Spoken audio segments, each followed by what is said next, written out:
Hello everyone. In today's video I'm going to be talking about should you publish your research and where should you publish it. If you're watching this channel, you're probably thinking about publishing some sort of academic research idea, so let's dive in.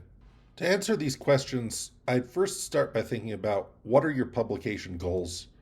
There are a variety of things that publication can help with, including completing graduate school, advancing an academic career, advancing a professional career, sharing and popularizing some sort of research idea, aiding in product and corporate branding, or substantiating and promoting an approach.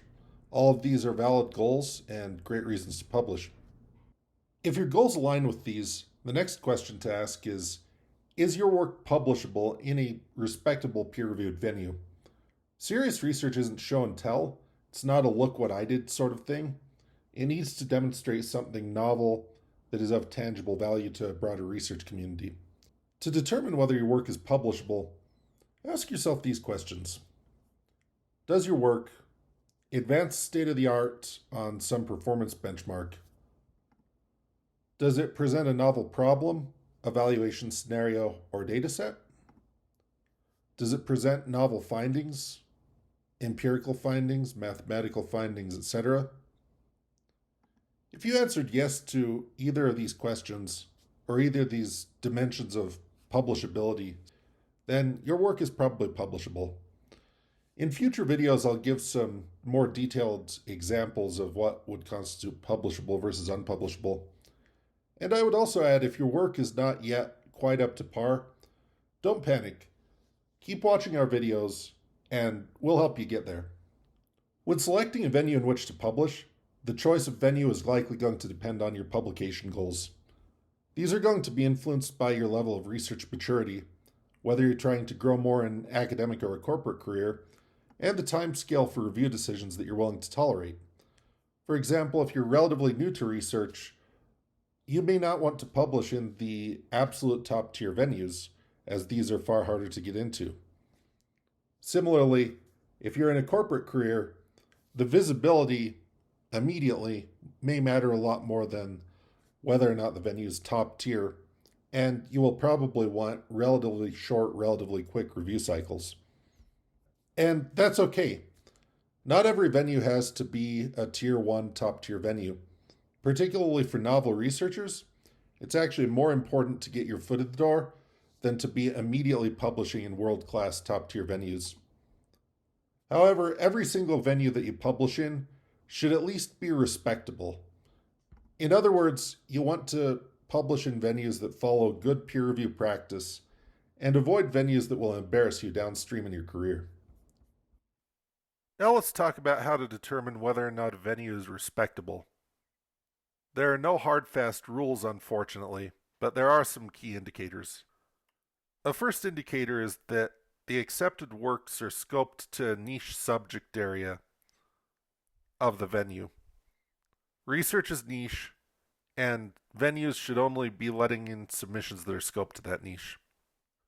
A second indicator is metrics. I have one video on metrics, and I will probably make a couple more videos on metrics. There are a lot of metrics for assessing the quality of conferences and journals. The one caveat I will give on metrics is that very novel venues do not have a good track record of metrics associated with them, even though some of these may be good. So again, only take this as an indicator. A third indicator is acceptance rate. Again, there's no hard fast rule on this, but peer review research means that a lot of submitted works will probably not get in. So if everything's just getting in, the venue is probably some sort of a pay-to-play venue. With respectable peer-reviewed venues, there's going to be some sort of an acceptance rate that's not 100%, usually not in the majority. A fourth indicator is having respectable, so to speak, affiliated institutions like IEEE, the ACM, etc. The theory here is that these institutions will not just attach their names to anything. Again, this is only an indicator. I have seen some venues that, in my opinion, are pretty bad with so-called respectable institutions affiliated with them. So again, only an indicator.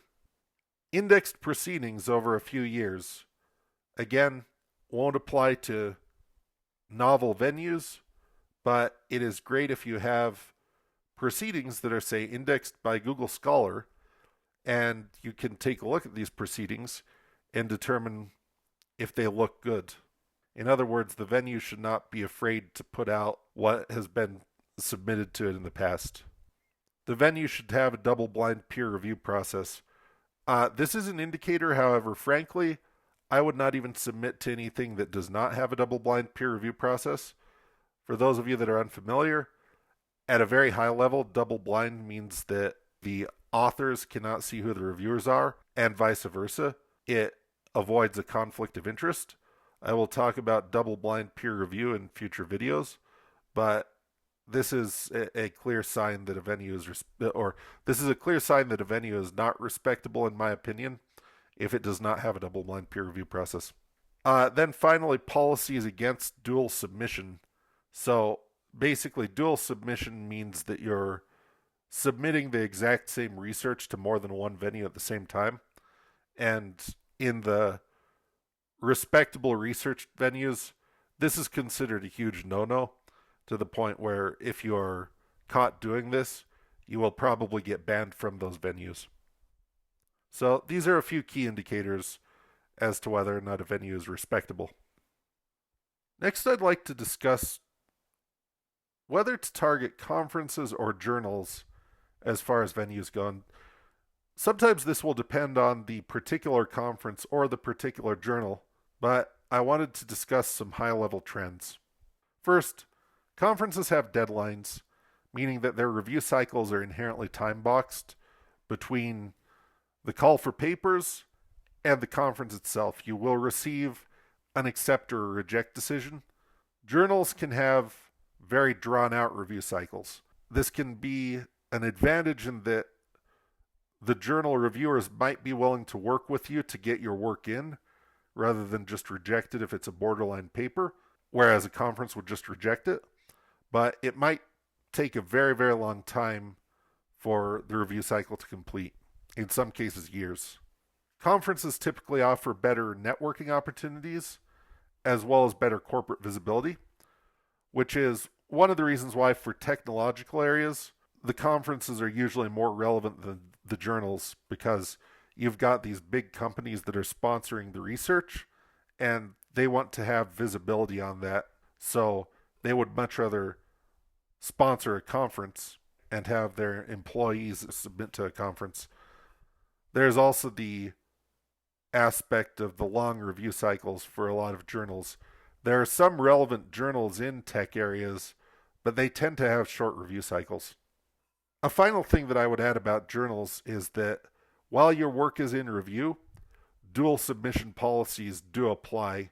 So if the review cycle takes time, then this is just a bunch of time that that specific area of work is not going to get out there.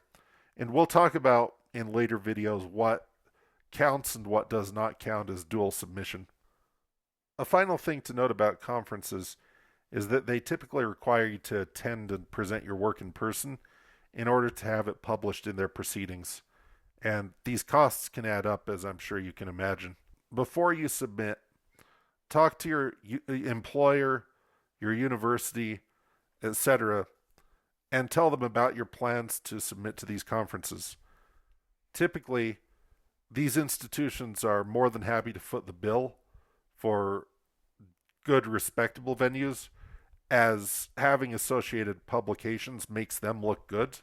I would also add that for graduate students, some conferences have student scholarship support, as well as discounted registration rates that you can take advantage of. I hope that this discussion of whether to publish and where to publish was informative. I will post some follow-up videos elaborating in more detail on some of the points that I made within this presentation. Thank you for watching, and if you found this helpful, please like and subscribe. Have a good one.